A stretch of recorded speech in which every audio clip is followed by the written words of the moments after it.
Nagising ako sa kaluskos mula sa kusina. Madaling araw pa lang. Bumangon ako at dahan-dahang sinilip kung sino ang nandoon. Napansin ko si Berto, ang kasama ko sa bahay, na nakatayo sa harap ng ref, nakatalikod sa akin. Akala ko kukuha lang siya ng tubig, kaya bumalik na ako sa pagtulog. Kinabukasan, habang nag-aalmusal, napansin kong wala si Berto. Tinanong ko ang isa pa naming kasama.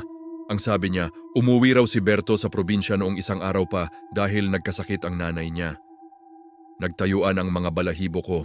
Kung wala si Berto, sino ang nakita ko kagabi sa kusina? Sinubukan kong tawagan si Berto pero hindi niya sinasagot. Baka abala lang, sabi ko sa sarili ko, pero hindi na ako mapakali. Emoj, gabi na naman. At mag-isa na lang ako sa bahay dahil umalis din ang isa pa naming kasama. Habang nanonood ako ng TV, biglang namatay ang ilaw. Brownout, naisip ko. Kinapa ko ang cellphone ko para gamiting flashlight. Nang buksan ko ito, itinapat ko sa may kusina. At doon, nakita ko ulit siya. Nakatayo sa harap ng ref, pero this time dahan-dahan siyang lumingon sa akin. Hindi si Berto. Isang lalaking maputla, may malalalim at maitim na mga mata at nakangiti sa akin. Isang nangiting nakakakilabot. Napasigaw ako at kumaripas ng takbo palabas ng bahay. Hindi ko na inalintana ang dilim sa labas, takbo lang ako ng takbo palayo. Nang makarating ako sa maliwanag na poste, saka lang ako huminto para habulin ang aking hininga.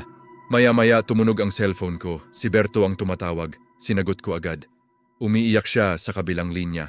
Sabi niya, "Pasensya na pre, hindi ko nasabi sa'yo, may kasama ka dyan sa bahay, siya ang dating may-ari, nagpakamatay siya sa kusina."